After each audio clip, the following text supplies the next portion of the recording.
Kozhikode medical കോളേജിൽ നിന്നും അത്യന്തം ഗൗരവകരമായ ഒരു വാർത്തയാണ് ഇപ്പോൾ പുറത്തു വരുന്നത്. ഉന്നത മെഡിക്കൽ വിദ്യാഭ്യാസം നേടുന്ന PG വിദ്യാർത്ഥികളെ നിരന്തരമായി മാനസികമായി പീഡിപ്പിക്കുകയും അവഹേളിക്കുകയും ചെയ്ത രണ്ട് പ്രമുഖ അധ്യാപകർക്കെതിരെ സംസ്ഥാന ആരോഗ്യ വകുപ്പ് അടിയന്തര അച്ചടക്ക നടപടി സ്വീകരിച്ചിരിക്കുന്നു.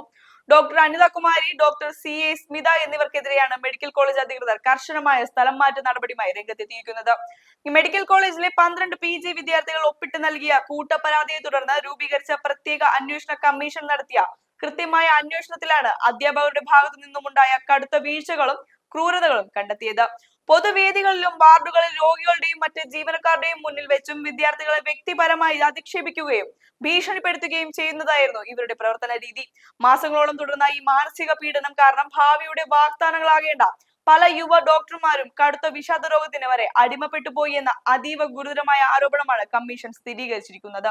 മെഡിക്കൽ കോളേജ് പ്രിൻസിപ്പലിനും PG ഗ്രീവൻസ് സെല്ലിനും വിദ്യാർത്ഥികൾ നൽകിയ പരാതിയുടെ അടിസ്ഥാനത്തിൽ ഉയർന്ന ഉദ്യോഗസ്ഥർ നടത്തിയ തെളിവെടുപ്പിന് ആരോപണങ്ങൾ സത്യമാണെന്ന് ബോധ്യപ്പെടുകയായിരുന്നു. വിദ്യാഭ്യാസ സ്ഥാപനങ്ങളിൽ പ്രത്യേകിച്ച് ജീവൻ രക്ഷിക്കാൻ പഠിക്കുന്ന മെഡിക്കൽ വിദ്യാർത്ഥികൾക്ക് നേരെ നടത്തുന്ന ഇത്തരം അതിക്രമങ്ങൾ പൊതുസമൂഹത്തിന് മുന്നിൽ വലിയൊരു ചോദ്യചിഹ്നമാണ് ഉയർത്തുന്നത്. വിദ്യാർത്ഥികളുടെ മാനസിക രോഗ്യത്തെയും പഠനാന്തരീക്ഷത്തെയും തകർക്കുന്ന ഇത്തരം ക്രിമിനൽ പീഡനങ്ങൾക്കെതിരെ കർശനമായ വകുപ്പ് തല നടപടികളും നിയമ നടപടികളും ഉറപ്പാക്കേണ്ടത് അത്യാവശ്യമാണ്.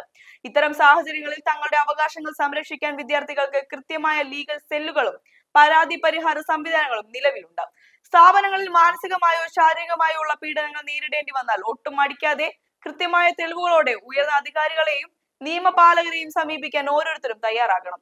നാളത്തെ ഡോക്ടർമാരെയും പ്രൊഫഷണലുകളെയും മാനസികമായി തകർക്കുന്ന ഇത്തരം പ്രവണതകൾക്കെതിരെ പൊതുസമൂഹം ഒന്നിച്ചു നിൽക്കേണ്ടതുണ്ട്.